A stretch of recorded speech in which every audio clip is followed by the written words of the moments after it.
My guest today to tell us more about the opera scene in Turkey is Turkish Deputy Minister of Culture and Tourism, Özgür Özkan Yavuz. Welcome to Showcase. Thank you so much for joining us today. Thank you. So let's start off with this. We're talking about all these events of opera in Turkey, but how is the interest like from Turkish people? Actually, last year we have received an audience of 350,000 almost, and which has given us an increase of 10%, which means that there is an interest to opera in Turkey, and it's an increasing interest. Why do you think there is such a rise, though? Yeah, you may ask that it's a traditional form of art. It's a classical one, so how can a classical art form still receive an interest? But it is related with the level of aesthetic, actually. If it is still receiving interest, it means that it is giving this a satisfaction in terms of aesthetics. Then it is still valid, it is still relevant for the people. And not only for opera, but in terms of ballet, you know, out of the classical ballet, modern dance is also evoked from the classical ballet. It is also receiving huge interest, maybe also in the opera side, by using the global international techniques. It can also be possible to create a Turkish opera form by using more local themes. Actually, this year we have also started. We have a new masterpiece, Troy, which is written and played in Turkish.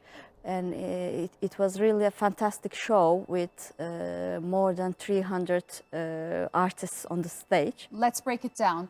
I mean, for example, globally, in the age of Netflix and YouTube and digital media, when our entertainment and habits are changing, how relevant is opera today, aesthetically, and is it actually able to provide any answers for audiences, you think?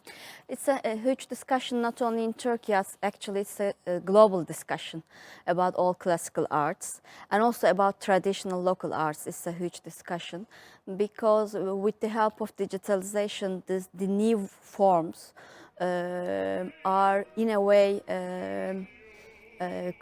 creating a loss in the classical forms.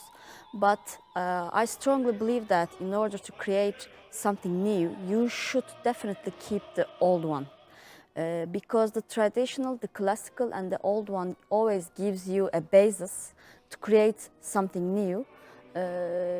That's why I think people still loves the classical and the old versions. Well, apparently Turkish audience agrees with you. Yeah. And speaking of Turkish audience, I think a challenge that you might be having is that opera is not a traditional Turkish art, but then how do you make it relatable to Turkish audiences? Yeah, at certain forms, after a certain level actually, art is always universal. If any form of art is understandable by any people somewhere in the world, it means that there is a value there. And this value is beyond the local culture, beyond the religions, the language, the gender. So it's a common value, it's a universal value. But always there is a nexus between the global and the local one, surely. There should be a strong relation, and there should be new interpretations, I would say. And by keeping the international techniques, by keeping the global in mind, it should be always possible to produce the new local versions to keep these audiences in interest. I think so. Well, sounds exciting. Thank you so much for joining us on Showcase today. Thank you.